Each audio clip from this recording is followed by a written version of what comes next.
All on the record now. We will take care of housekeeping things before the seminar. That's all right. Before we get started, we do have guests here. And I was talking to one of the guests last week, and during Q&A, guests are welcome to ask questions of our speaker during Q&A. Please feel free. All right. Good afternoon. I am Richard Avermenko, Professor of Political Science and Integrated Liberal Studies here at the University of Wisconsin-Madison. This is the third installment of our lecture series on conservative political thought. Last week, we read and discussed some of the writings from the so-called French counter-revolutionaries, Louis de Bonald and Joseph de Maistre, who were writing some 15 to 20 years after the French Revolution. Our readings this week, we will be turning our attention to another revolution, a little bit back in time, that is to the American Revolution. And we will be reading some and discussing some writings from four women of the Revolutionary period: Mercy Otis Warren, Judith Sargent Murray, Elizabeth Willing Powell, and Abigail Adams. And to lead us in this conversation, I would like to welcome our guest speaker this week, Professor Kirstin Birkhaug. Professor Birkhaug is an assistant professor of political science at Hope College in Holland, Michigan, where she teaches political theory and American politics. Her research is primarily on early American political thought, with an emphasis on the contributions of women. She has projects in the Political Science Reviewer and American Political Thought, and has contributed to edited volumes on political economy. She's also the book reviews editor for the Journal of Religion, Culture, and Democracy. Professor Birkhaug, who was one of my graduate students here at the University of Wisconsin, could frequently be found listening to Taylor Swift. She calls herself a Swiftie. I've heard her say it. She could be found, yeah, but although last night she said she's now doubting, her faith has been shaken. She could be found debating students about theology in her office and wandering on the Lake Michigan shoreline with her husband Jake. Please join me in welcoming Professor Birkhaug. Thank you, Dr. Avermenko, for that welcome. As he said, I spent some time at this venerable institution in my more foolhardy years, and it's great to be back among founders and to share with you some thoughts regarding conservatism and the women of the founding generation. The motivating question of this presentation is this: what are the origins of American politics? Or said other ways, when, where, and to whom can we trace the origins of our political heritage? I seek to provide an alternative answer among what I see to be some competing, prevailing solutions to this question. So one way of answering this question of our political heritage is through what I have termed the founders only approach. So scholars and writers who tend to prefer this approach tend to believe that the canonical founders are in fact the only people who matter when it comes to our understanding of the American political order. And usually this term founder is applied to a relatively narrow group of people, specifically the individuals who were present at the creation and signing of the Declaration of Independence and the Constitution. Along these same lines, people who tend to subscribe to the founders only approach to our political heritage tend to believe that the Constitution and the Declaration of Independence are the only substantial texts that matter when it comes to determining who we are as a people and what America is as a political creation. Additionally, this viewpoint tends to regard either implicitly or explicitly the voices of those who are not included in this relatively narrow group of founders as forgotten for a reason. Right? They either have nothing good to say, or the things that they have to say don't talk or hit upon the same fundamental truths that the canonical founders tend to hit on, and that they have been left behind with good reason. In general, I tend to maintain that this understanding of our political heritage is too narrow. And any potential political ideas we garner from just this approach don't give us enough to understand everything about what America is as a political creation and who we are as a political. So another way of understanding our political heritage is by way of what I might somewhat inflammatorily refer to as the 1619 solution. And this is titled after the New York Times project, which makes the argument that the actual date of the American founding is in fact not 1776, when the Declaration of Independence is signed, but 1619, which is when the first slaves arrived in the American colonies. Generally, this solution tends to view American politics as considered through the lens of the founding as inherently oppressive, that the founders do not have clean hands. Even the ones who did not support slavery are complicit in upholding these sorts of oppressive institutions. And that if we are to find salvageable ideas within our political existence, they are usually to be found not in the founders. We should avoid the founders, in fact, and we should attempt to find these political ideas, the golden thread of our political heritage running through the thought of oppressed peoples. I think that this project is based on really noble intentions in an attempt to broaden our understanding of what the American founding is and what it could mean to a variety of different people. However, I think that this approach also fails by way of being too narrow in rejecting the necessity or import of the founders by locating the founding of the United States somewhere else as a complete alternative, as opposed to in addition to the 1776 founding. It also is too narrow. So between these two different ways of understanding our political heritage, I offer an alternative view of where our political heritage comes from. I titled this approach the expanded founding approach. And within this philosophy, I take the following ideas for granted. First, I take that the American founding, as broadly construed as the Revolution through the early 1800s, is the essential period for understanding the political heritage of the United States. That there is, in fact, something happening in this period that defines our understanding of what it means to be an American and what the American political project is. Second, I maintain that this founding era does not end with the founders, that the founders are part of something bigger, greater, and more expansive than we can understand when we just focus on that. This means that the American founding, properly considered, can and does include the voices of those who are historically marginalized. We can locate historically marginalized people in thinking or writing throughout the course of the founding. We ought to consider their ideas and how they're contributing to the social and political zeitgeist of that moment.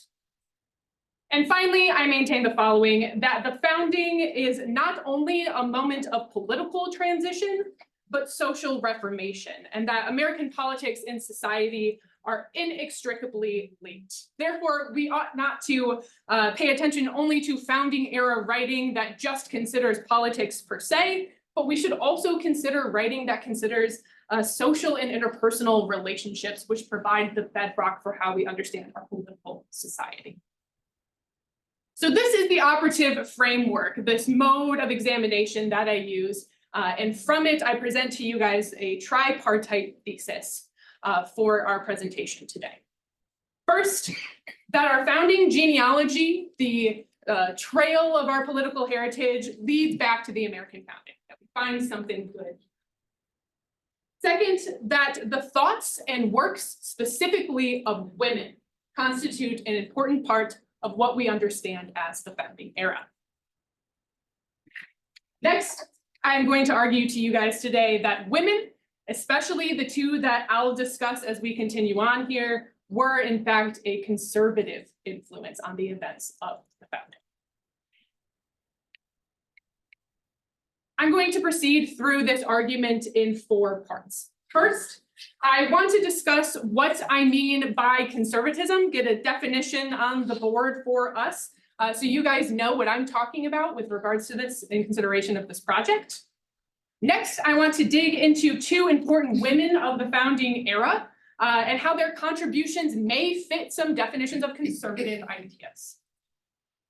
And then I'll conclude with some thoughts for what this might mean to us when we consider our political heritage and potential normative solutions for our political order. Lastly, I will open up the floor for questions, and I'll be glad to hear what you have made of these ideas, how you think about them. But I want to start first by setting our definition of conservatism so that we can identify and locate it within the founding era when we see it. So as it turns out, defining conservatism is not exactly a simple task, and I can only assume that those of you who are taking this conservative political thought class or who are attending lectures on conservatism are aware of the various ways people have conceptualized this and attempted to define it. And though a lot of really serious and important scholars have attempted to define conservatism, I am partial to the really imaginative description that we get by way of Russell Kirk, who is perhaps the father of modern conservatism. And Kirk himself wrote that conservatism is not a fixed and immutable body of dogma, and that conservatives inherit a talent for expressing their convictions to fit the time. So conservatism, of course, we must take for granted, like any political viewpoint, is somewhat flexible. But Kirk did offer some clarity on this concept by way of what he titled his 6 canons of conservatism. In general, Kirk maintained that the conservative imagination views politics, morality, and religion as interconnected concepts, that it nurtures an affection for difference and variety against potential leveling qualities of democracy and liberalism, that it recognizes the necessity of order, class, and authority, that it recognizes and prizes hierarchy. Next, that the conservative imagination understands freedom and property as necessarily connected, that the two cannot exist without each other. The conservative imagination also has faith in prescription or in long-standing customs and historical traditions.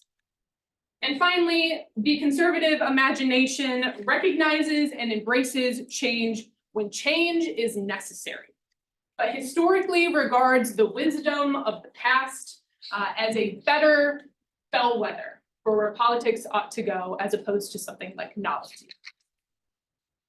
So an idea need not include all 6 of these canons in order to be rightfully considered conservative.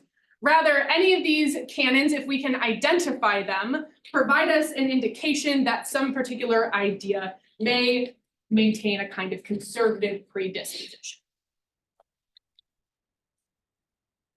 So given an outline of conservative principles, can we rightly say that the founding era itself is a conservative moment? This is an interesting question, and the answer is yes. We might be able to make this argument. So Edmund Burke, for example, who is considered the forefather of modern conservatism, was widely read and discussed during the founding.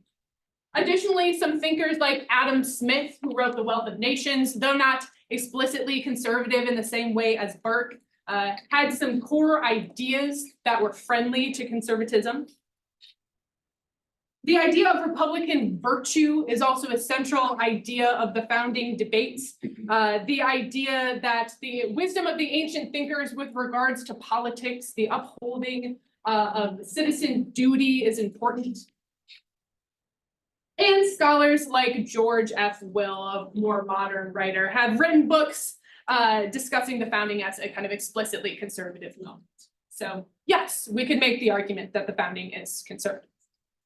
But we could also argue that the founding is not a conservative moment, that it might even be the opposite.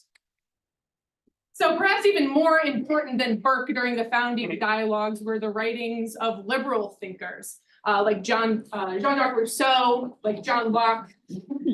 These thinkers tended to prize ideas of individual rights and liberty over traditional conceptions of things like Republican virtue.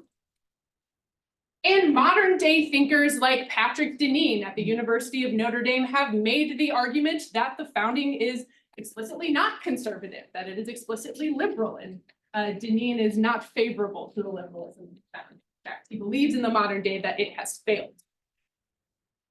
So the answer then is maybe. Maybe the founding is conservative, but at bottom, we should say that the founding is a complicated, complex moment. Many ideas and concepts circulate. Different intellectual threads begin and end and are pulled in various different ways. So there likely is conservatism somewhere in the founding. And this presents potentially a new question for us, which is this. What were the conservative influences within the founding. Where can we locate conservatism within this varied and complex and extremely formative period in American history? And I advance for you guys the following answer, that the women of the founding provide a conservative influence on the events of the founding. And that they did this primarily by way of their philosophies regarding social and interpersonal life. The women being, in fact, the social engineers of American social life, this day and then. They were also sophisticated political thinkers who viewed the social and the political as interconnected. And they viewed their actions in the social sphere as having distinct, serious consequences for politics. And from here, I want to turn to take a look at the two women who are at the center of this project and what we can meaningfully say that they conserved throughout the course of the American Founding.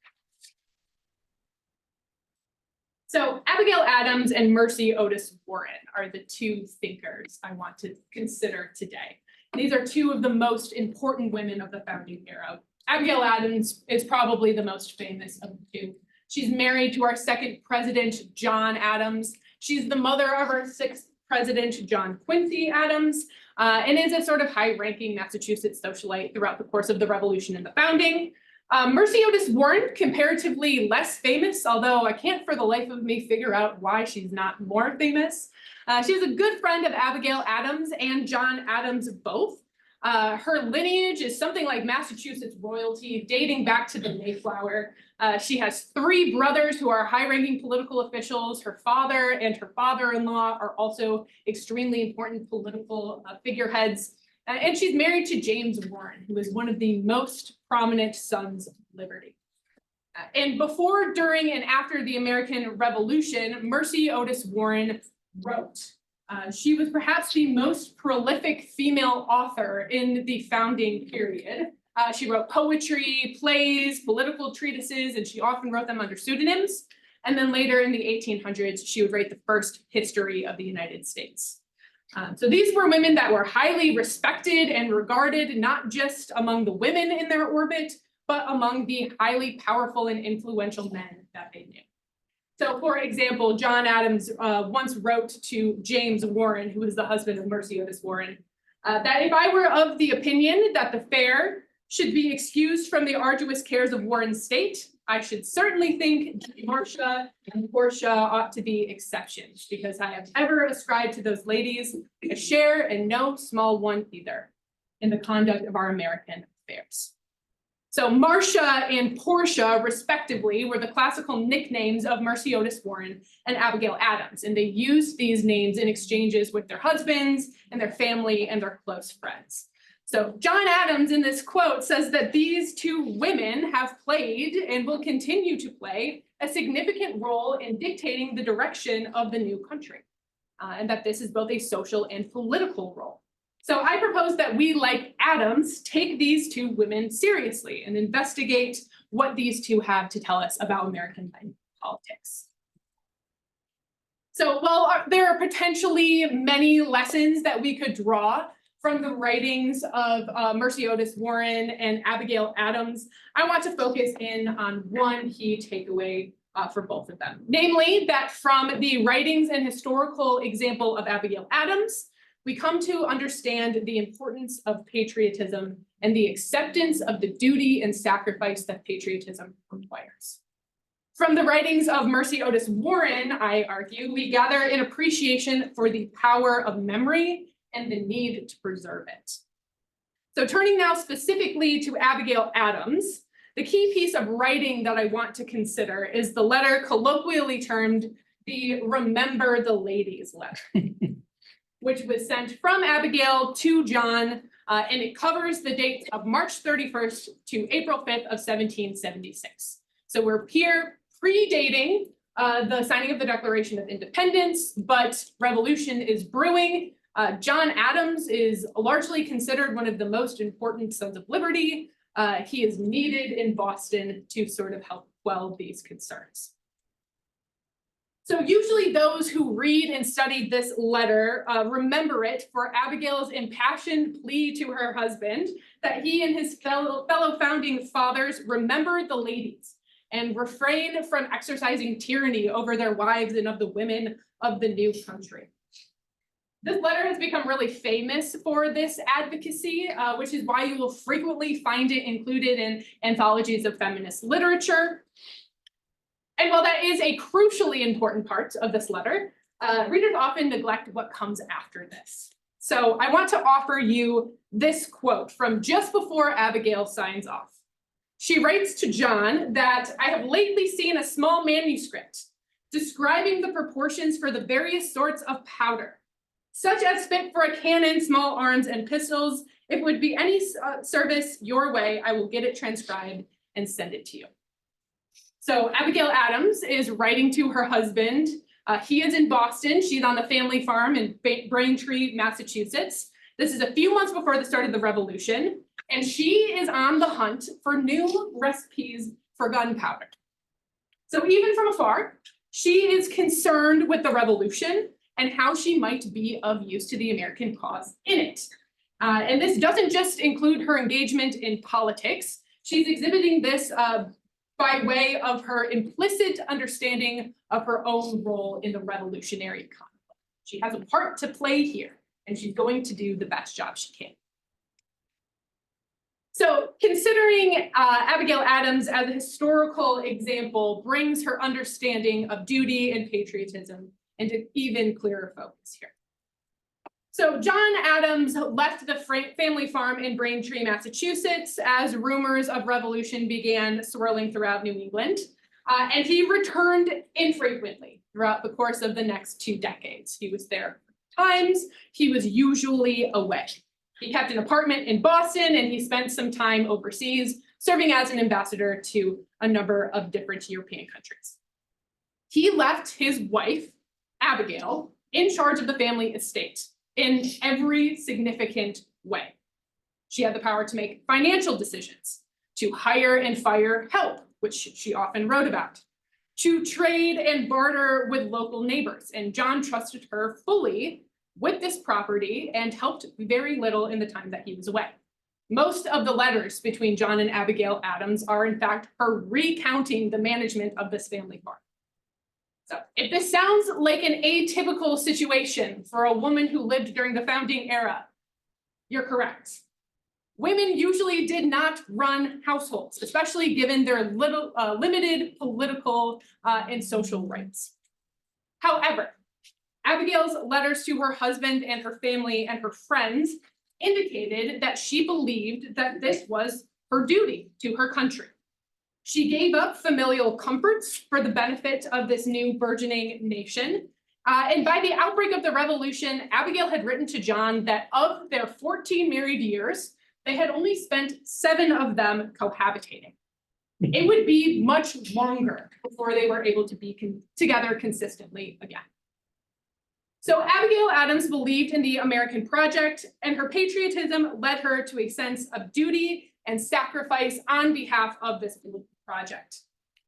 So Adams ends up being a key figure in the creation of the Declaration of Independence. He's a stabilizing force in the American legal system, providing defense, for example, to the soldiers at fault in the Boston Massacre. He's an instrumental political operative of the founding broadly writ. And his contributions depended on the capability and sacrifices of his wife, who was able to manage his affairs in his absence. So from this, I offer to you that we can garner the following political idea: that to be patriotic and to love one's country is to know one's role, and to be attentive to the necessary duties and sacrifices that accompany this role.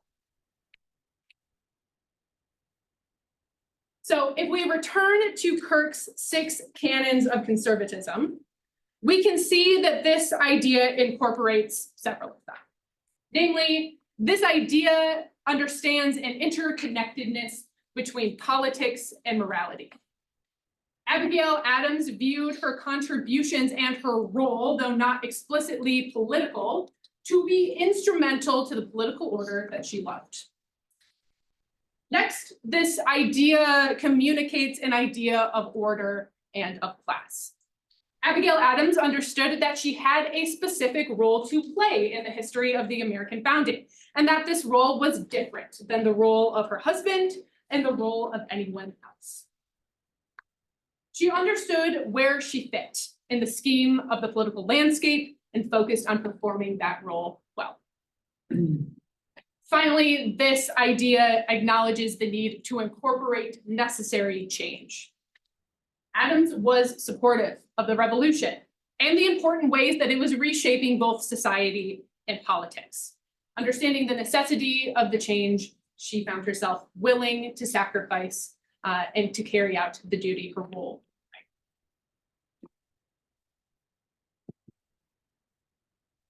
So Mercy Otis Warren, comparatively, was much more explicit in her communication of her political and social ideas for this new nation.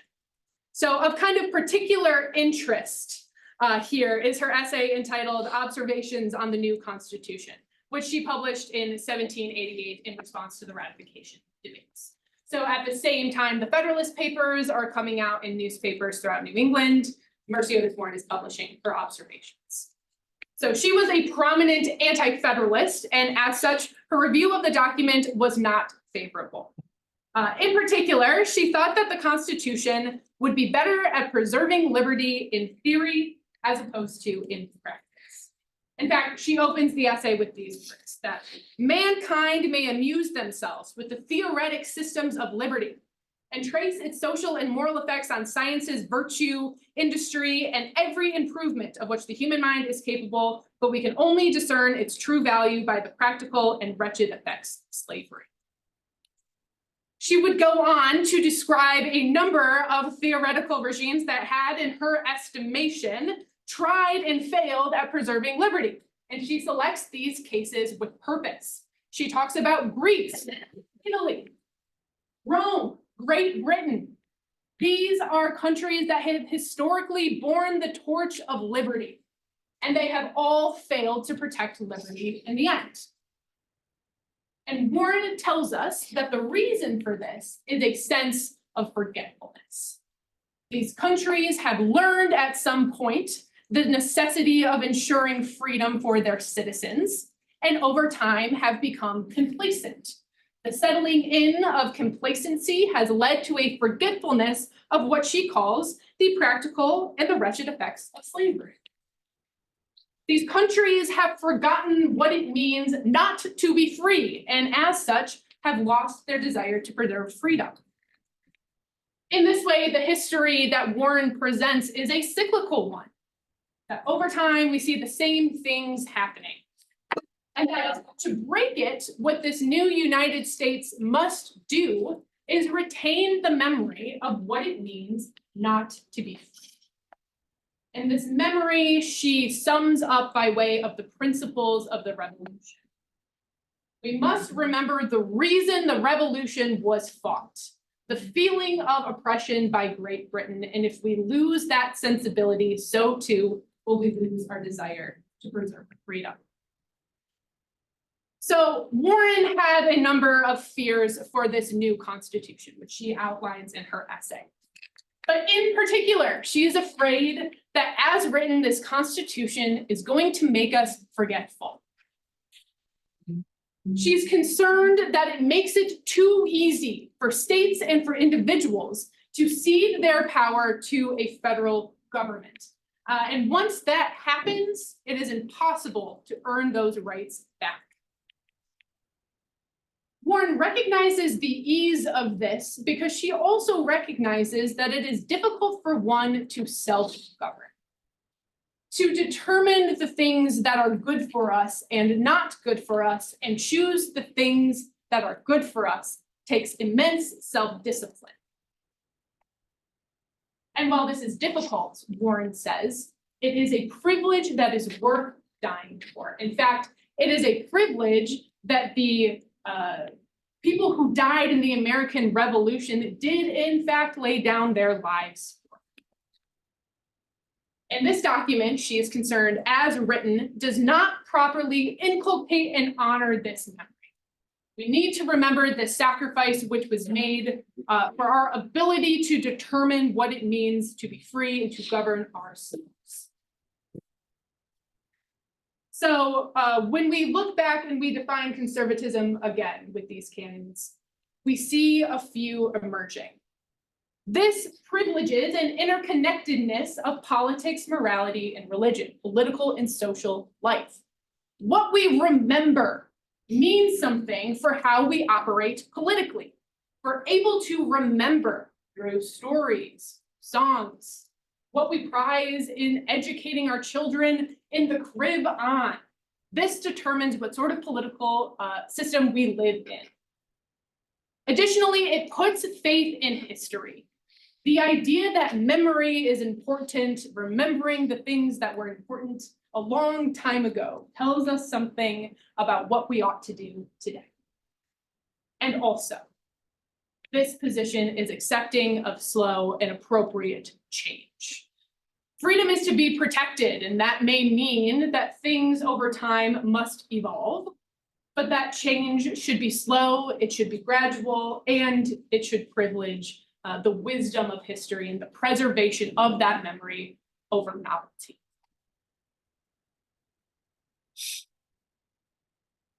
So what is our upshot here? First, studying these women indicates to us that the political and the social in America are inextricably linked. We cannot understand our politics without understanding our people. The social is the political is the social. And as such, we need to pay attention to the thinkers in our political heritage who are writing not just about politics, but society as well. Further, society needs to be rooted in order to flourish. We need to have a sense of identity as a people in order for our politics to go well. So for Warren, this is based in something like memory. For Adams, something like duty. But what we get out of this social rootedness is bigger than that. It's things like connection. It's things like similarity. It's things like belonging. And in a pluralistic country like the United States, where most of us are so different in so many ways, these are the sorts of things that can unite us and assist us in making political decisions. So how do we root society? Make the argument that conservative ideas can be the root here. The ideas of patriotism and duty. The ideas of history and memory. These can be ways that we link and unite ourselves in order for both society and politics to flourish together. And when we look back in history to the founding, to the roots of our political order, we find that women are promulgating these ideas. We don't get these from the founders, we get these from the women.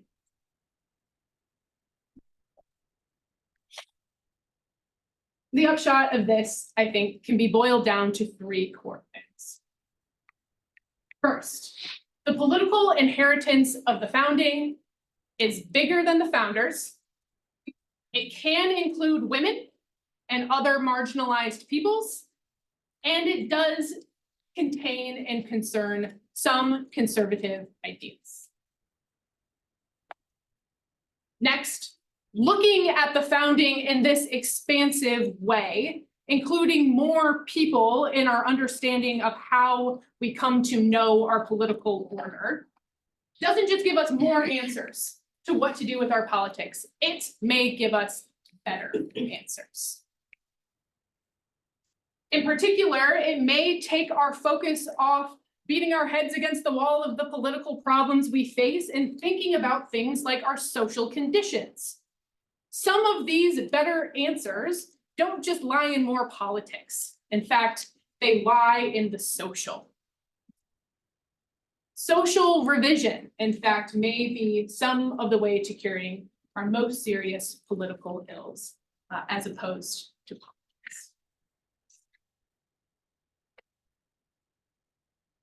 Okay, having talked enough, I want to leave it here and I want to open up the floor for any questions you may have for me.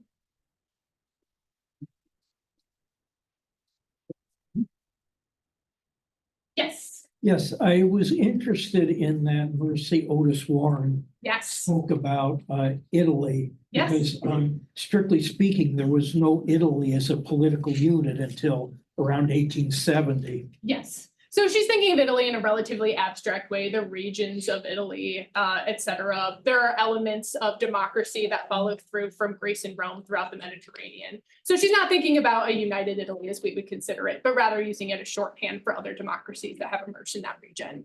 Right. Yeah.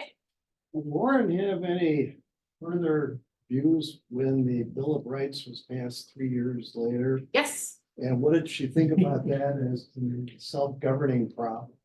Yes, so over the course of the observations on the new constitution, which I only highlighted in part, she outlined some prescriptions for things that could make this constitution better. And chief among them is that it needs a Bill of Rights, and in particular, it needs freedom of the press. So she would have viewed the addition of a Bill of Rights as favorable. However, the list that she outlines is some 13 items long.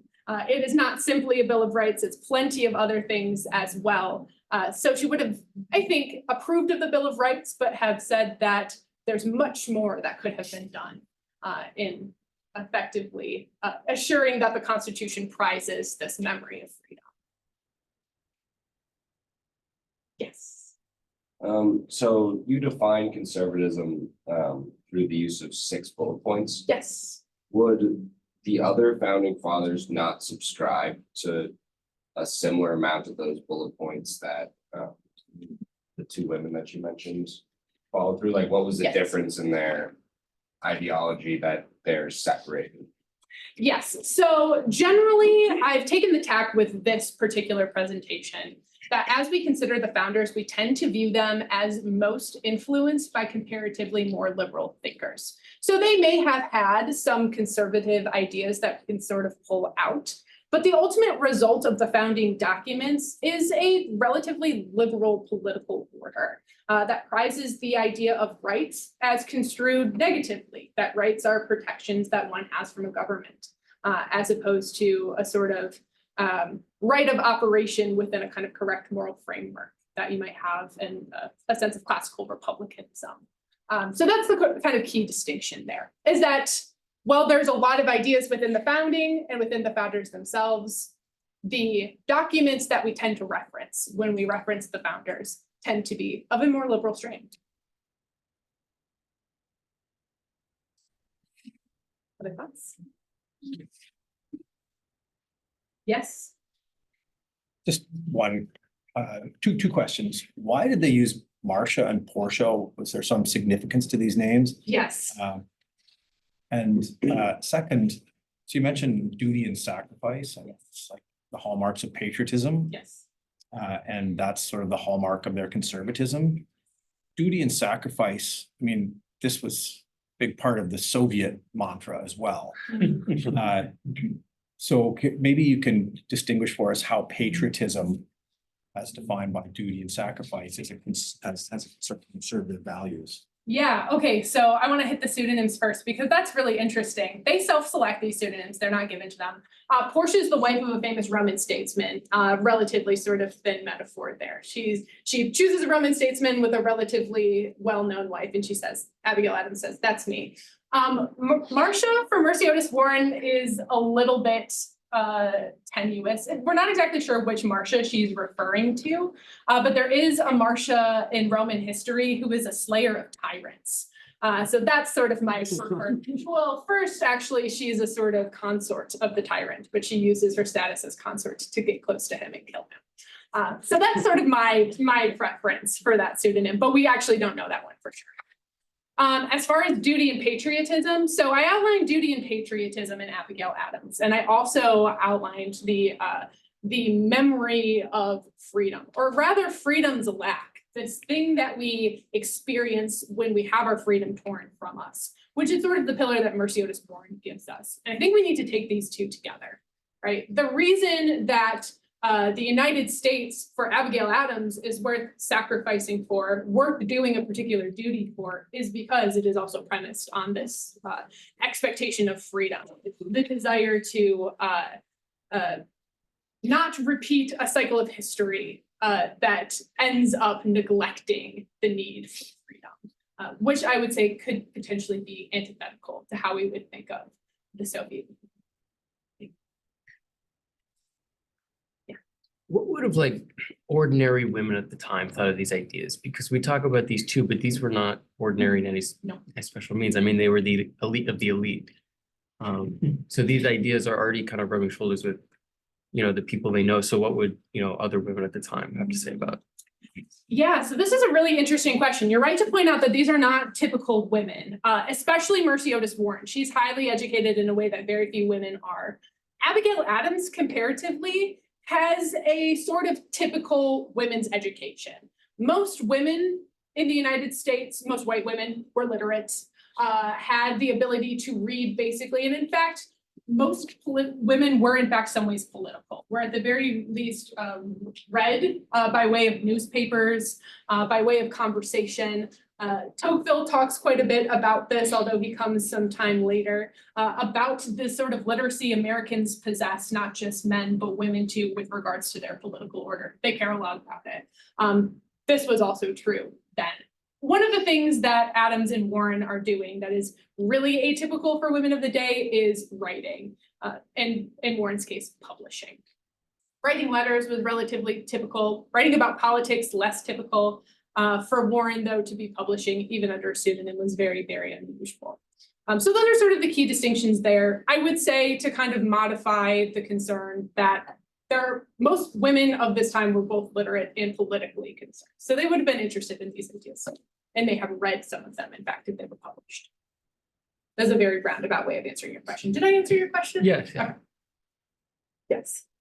How would Abigail Adams' views differ from her husband's? In which ways did they disagree with that? Yes, so Adams is an interesting founder in that he contributes a lot to the soft edges of the founding, the ways that things that aren't explicitly outlined in things like the Constitution and the Declaration of Independence end up proceeding. So things like legal proceedings, he has his hands in. Ultimately, though, Adams loses a lot throughout the course of particularly the writing of the Declaration of Independence. He's not at the Constitutional Convention, but I think they agreed on much. A primary difference between the two of them is that Abigail Adams was significantly more religious than her husband, and religion was more informative and instructive for her in crafting a sort of sense of politics than it was for John. John is religiously confused his entire life. Episcopalian. Yeah, basically, yeah. I mean, he's more or less a Calvinist, the self-loathing's there. Yes, go ahead. How many years did John survive Abigail by? I didn't know that for sure, actually. I know he does survive her, but I don't think it's by long. I think it's less than a decade. Don't quote me on that. I'll look it up for you during the break and I'll let you know.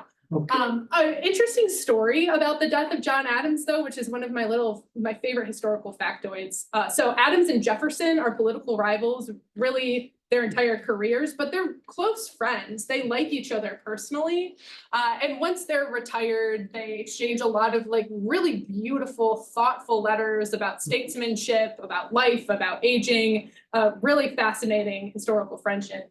They die on the same day, which is 50 years to the day of the signing of the Declaration of Independence. John Adams dies first, and his last words are, "At least Jefferson still lives." Jefferson died a matter of hours later. So my little favorites. Great historical bromance. I encourage you to look it up. Right, and he lived till age 90, which is They were extremely good for that. Yes, absolutely. Would John Adams have disagreed with any of the 6 bullet points that we use to define conservatism? Let's take a look at that.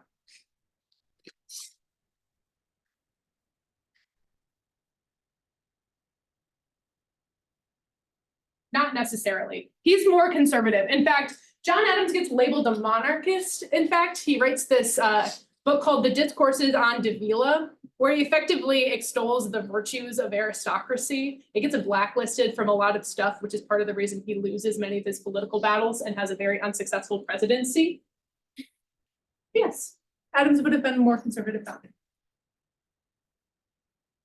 Yes. And that's interesting because like John Adams, which was historically considered the most conservative founder, has the most politically active like wife, which is because if you go back to I don't know how was the role of the other founding father's wife in that regards, but definitely like Abigail Adams was the most like active like conservative like founding woman, if you can say that. Yeah, so politically active is an interesting way to put it. One thing Abigail Adams never does, she never publishes anything under her own name, and it is pretty certain she never published under a pseudonym. It would be really hard to know for sure, but it's very likely that she didn't. She wasn't a scholar in that sort of way. Her political writing is contained to exchanges with her husband. Now that's interesting. Right, her husband asks for her political opinions. He, by all accounts, takes them very seriously, but I don't know if I would necessarily call her politically active. She is certainly socially and economically active in a way that a lot of women aren't at the time. And I actually don't feel that this is like super unusual as far as Adams as a conservative. Adams believes in a relatively equitable sense of marriage, and this doesn't conflict with his ways of understanding conservatism. He views his wife as intellectually equal to him, and I don't know if for him that those things were in tension. An interesting thing to consider. Yeah. Thanks very much for this talk, Dr. Birkhaug. I've learned a lot. I have kind of a questioning sort of comment and then a question for you. So my questioning sort of comment is I've written down here, Abigail Adams equals stay in your lane patriotism. I just wonder what you think of that. Yeah. And then the question is, so I wonder your reading of, again, Abigail Adams seems to be like merging labor and politics, and I'm thinking of labor in kind of the Arendtian sense here, where it's management of the household in the realm of necessity. Yep. It seems like rather than those two things being separate and the political being predicated on labor and necessity, it's like the politics is happening in the household and in that realm. And if you agree with that characterization, I wonder if there's something especially conservative in that that's worth pulling out and kind of putting on the table. Yeah, okay, so stay in your lane, interesting. One, I think the world would actually be a much better place if more people stayed in their lanes. I think the idea of lanes, we rebel against it because we have a sense, which is in accordance with our nature as small d Democrats living in a small d democracy, and relative liberals, that we should be able to be whatever we want to be. We can do whatever we desire. And the conservative truth here is that limits help us understand what we are suited for and what we are not suited for, what we potentially have to add to things, and where we would be subtracting by inserting ourselves. So I don't think that's an unfair categorization. I think it reflects an idea of understanding one's position, ability to contribute, capacities for a number of various things, and additionally, the sort of context in which one is born. Abigail Adams is a very capable, brilliant woman. If she was born today, her understandings of her boundaries and limitations would likely be very different than what they were for the time she was born. But she is born in this particular time, has these particular senses of boundaries. And as such, she's working within them to provide as much as she can in the role that she's. So there's that. The second one, can you repeat it slightly? The idea that, so the fusing of labor and politics. Yeah, rather than like the political realm and the household realm, let's call Yes. it being separate, it seems like in her conception of patriotism, being like she's going to embrace this role as the manager of the estate, Yes. that the political and the household kind of come together. And I wonder Yes. if there's something uniquely conservative about that, and so how we should think about that. Yes, so potentially, I believe there's something expressly conservative about the idea that what occurs in the household and in the development of the person, specifically here referring to the development of children and the environment in which they grow, has some kind of impact on what sort of political society we have. That we can't just sort of take adults at 18, plunk them into a political society and expect that they know how to function well, that begins within a kind of domestic sphere and that these things are linked. Now, however, you mentioned Arendt earlier, Arendt's conception of how we blur the lines between the home and the political can sometimes become sticky, and she often views this as a downstream effect of democracy and liberal politics. To that, I might say this maybe is simply the world that we live in, where things are messier. Democracy does make it harder to separate out the individual and the political, the domestic and the political. And perhaps there are ways to be conservative even within that. Some thoughts.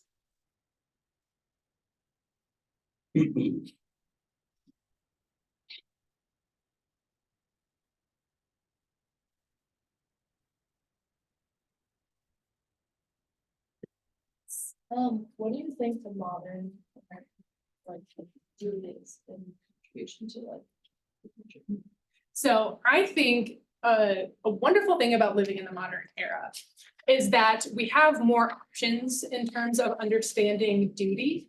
But I do think that what duty entails is understanding what you have chosen and engaging with it deeply, responsibly, and wholeheartedly. Right? So if motherhood is a choice that one makes, motherhood should be entered into seriously, intentionally, with an understanding that it may necessitate sacrifice. And same with a kind of wholehearted dedication to work or a particular line of work. You decide that work is something that you want to prioritize more than anything else, then you may understand that there are perhaps to be sacrifices with other things, which is not to say that one cannot both have work and family. I do, all of the women in my family have been working mothers, but I think that understanding the limits of what we have to offer, understanding the human person as profoundly bounded by what we are capable of doing, is helpful. So the duty of the modern American woman is to invest deeply and seriously into caring for the station in life. And would you say that like carries over? Or do you think Yes. that's different? Yes, I do think that the boundaries of duties for men have always been more broadly prescribed than those of women. And it can be, so men have had more practice effectively narrowing down how you understand your role or what that might mean for you. In a world where we can potentially be anything, it becomes harder to narrow down what we ought to be. Men may struggle with that too, but men have had many more years to sort of determine how to negotiate situations.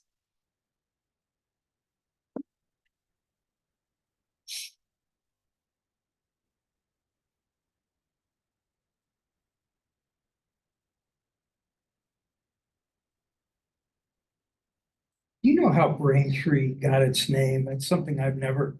I wish I did. What a strange name for a Yes. town. Yeah, Braintree. It's also like, there's some discrepancies as to whether or not the Addams Family Farm is technically in Braintree or technically in Quincy, which is John Quincy Adams is actually named for the town of Quincy. It's somewhere in that sort of geographical area. I'm not sure how Braintree got its name. I have another question. Yes. Yeah, like regarding like Mercy Otts Warren, because your argument is just trying to preserve the memory. Yeah. But you know her observation on the new constitution, she's pretty much like criticizing the constitution from the beginning to the end. Oh, yeah. So what she's trying to preserve here? Is it, Oh, she's not trying to preserve the Constitution. So Yeah. what's It's not the Constitution. So Warren cares about the revolution. This is the era in American history that she thinks is our foundational basis for understanding who we are as Americans. This is everything we need to know about us as a people. Our politics comes out of the revolution, not necessarily out of what we might categorize as like the founding, which is sort of what happens after. So she's concerned, she wants to scrap the Constitution because she feels it does not adequately remember the revolution as opposed to attempting to preserve the Constitution. And what she understands by the revolution, what are kind of the values that she wants to So preserve? she names a That- few specifically, which I would have to describe in a lot more detail than we have in order for them to make as much sense as they do. But fundamentally, what she's talking about is this memory of what it means to not have freedom.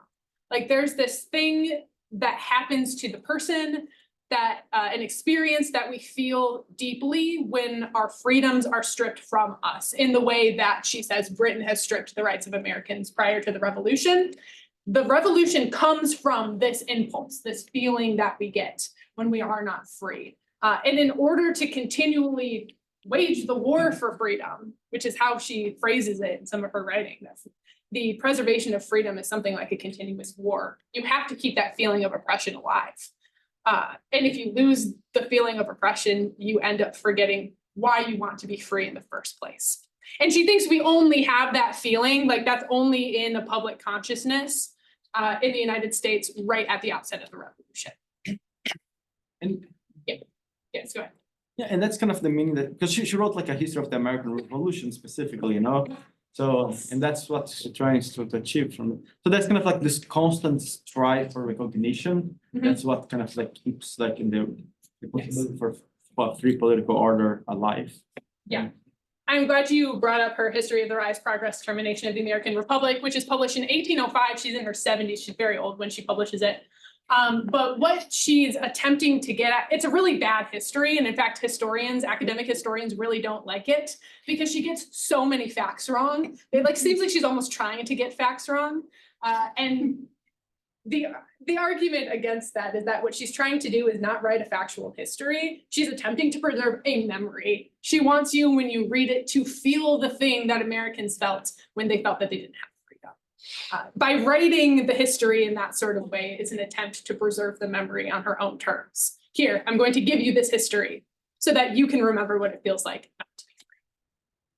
That's not it. Yeah. So what are, so this idea of like protecting that idea of what it feels like to not be free. Mhm.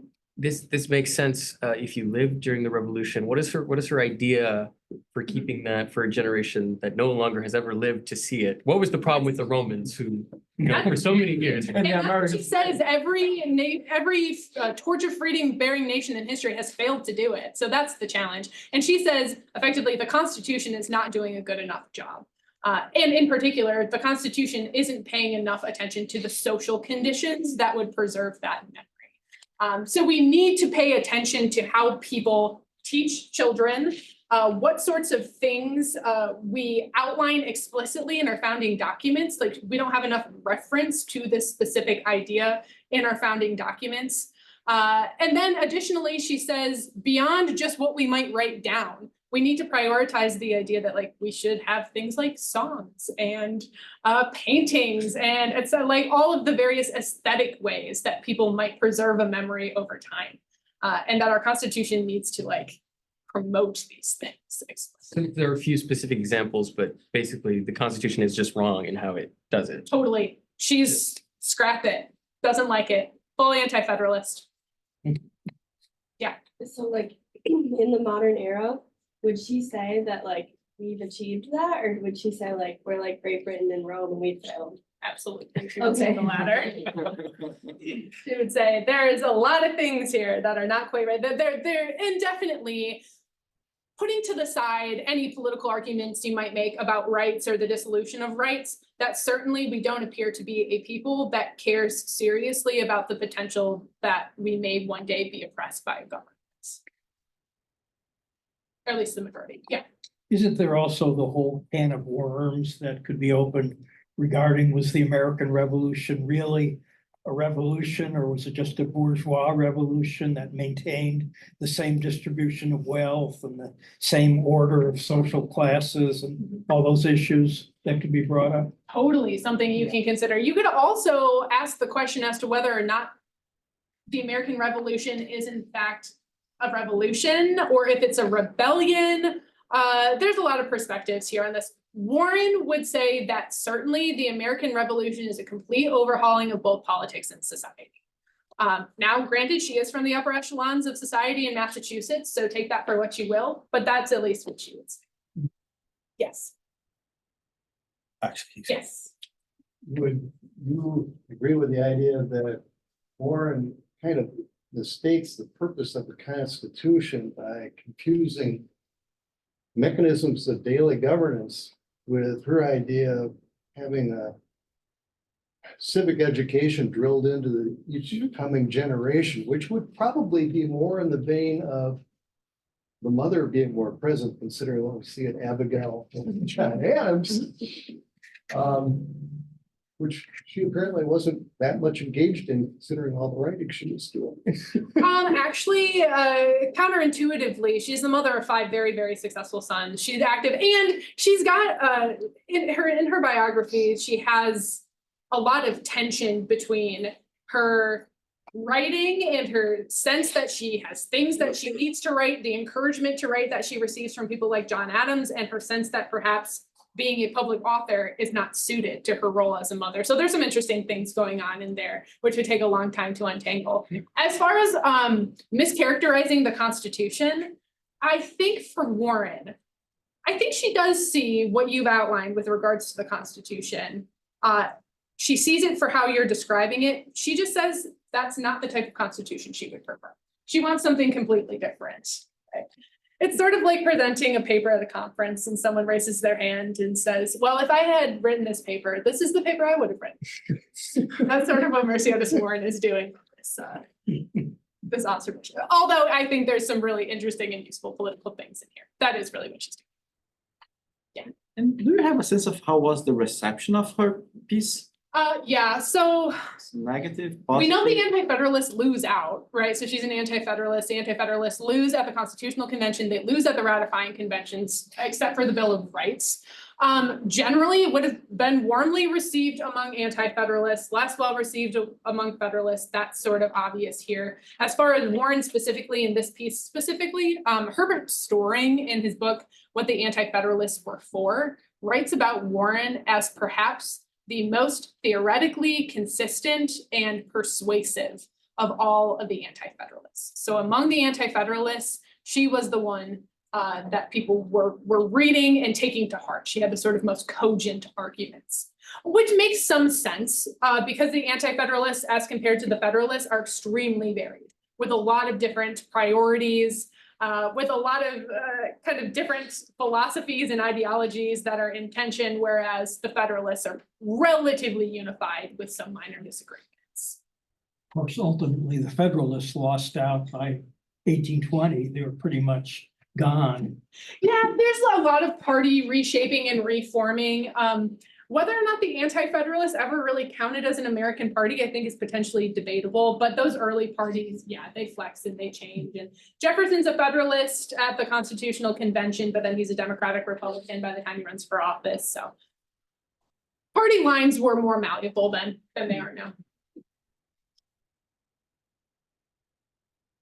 Sorry, I want to go back to Adams a little bit and like Yes. the duty of patriotism. So like today, would Adams believe that like women who prioritize working, like rather than raising kids, that they're like abandoning their duty as patriots for duty of patriotism of like improving the household and like looking after like future politicians? Or is this just like a part of the like slow change that like, I don't know. Yeah, you got it. Slow change. I would say she would be in favor of women having the expanded view of what their duty can be.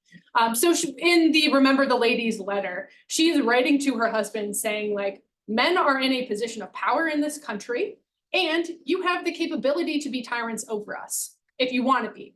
Please don't be. Women have much to offer. In fact, that if you allow us breathing room, we're able to offer. Right, so she would have been interested in that slow change in the definition of the boundaries of duty. And I think for her, being a sort of fixture in one's community, caring about the places where you find yourself is more important specifically than being like a mother as a specific kind of duty. If you're a childless teacher and you teach in a specific community, the idea that you're a really good teacher or a really good neighbor is potentially equally as important, or should be, in fact, primarily important to you if you don't have a family.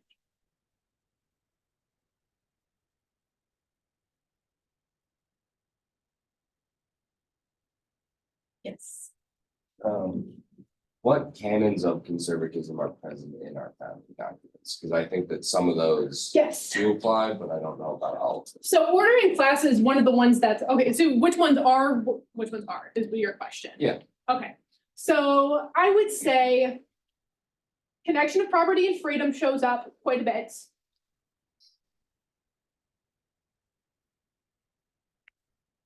That's the primary one that I can say. There's a lot in the Constitution that I think runs counter to the other ones. Yeah. Yes, Well, the amendment process may fit in the slow and appropriate change.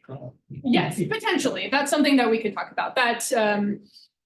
Yes, if you're going to permanently alter the Constitution, it takes a while. There are other forms of change in government that have always been allowed to happen relatively rapidly.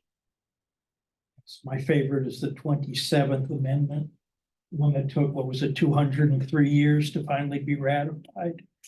It takes some time. Right.